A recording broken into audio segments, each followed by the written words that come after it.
nketa emekwa ka bibi na-akpọ m udo adịkwa nke bibi na-akpọ udo adịkwa this guy kpọrọ m obi amapụ hello good evening ka na-eme nsogbu adịrọ I'm fine I'm okay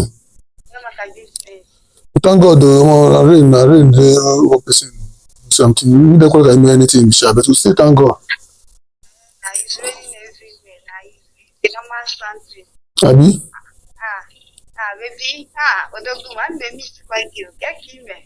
I'm okay sha Okay, mama mma.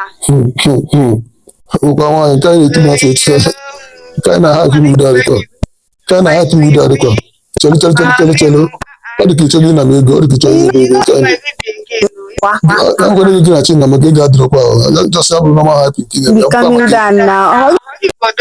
I'm going to happy and make a drop out. I'm telling you the reality.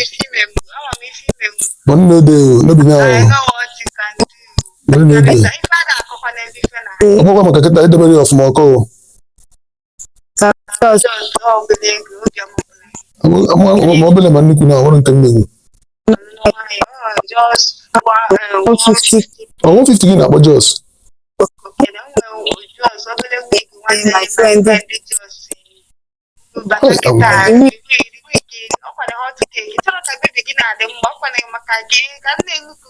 Last week, 200. So okay, now the last 3 weeks 350.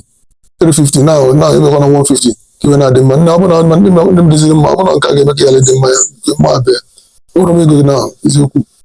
Well, let us still give me some money, but I just 150. What depend I'm not this what I now. Yes, I'm not this what I want to draw now, baby, because when I get. Although I say for what you need to go over statement, I'll draw that to draw. Odiro. I'm not mean by mama, but I'm not going to draw with that now. Already one again. Is it imagine?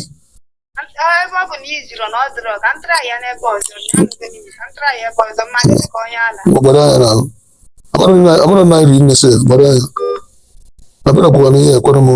I'm one I had name, not a fell in the album. What I have was a quarter of full. I'm not able to 3 weeks again at 350. Last week I at 200. This week I'm 150. No, I was no week or before, no chapter, no, never Russia, not just 150. 150 we just. Now, I can't come on my village. Because I know what I got along with my brother, my cousin Brasim, to Ibu. My few years, my Kata can fully and this girl to Ibu. Last 3 weeks, 350, last week 200, and Kata just 150 with just. So, no, I'm going to try a bother. That's a rather woman here.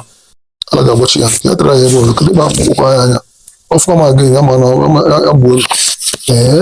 go try a bother. Okay? No, Allah. Subadro, try a bother.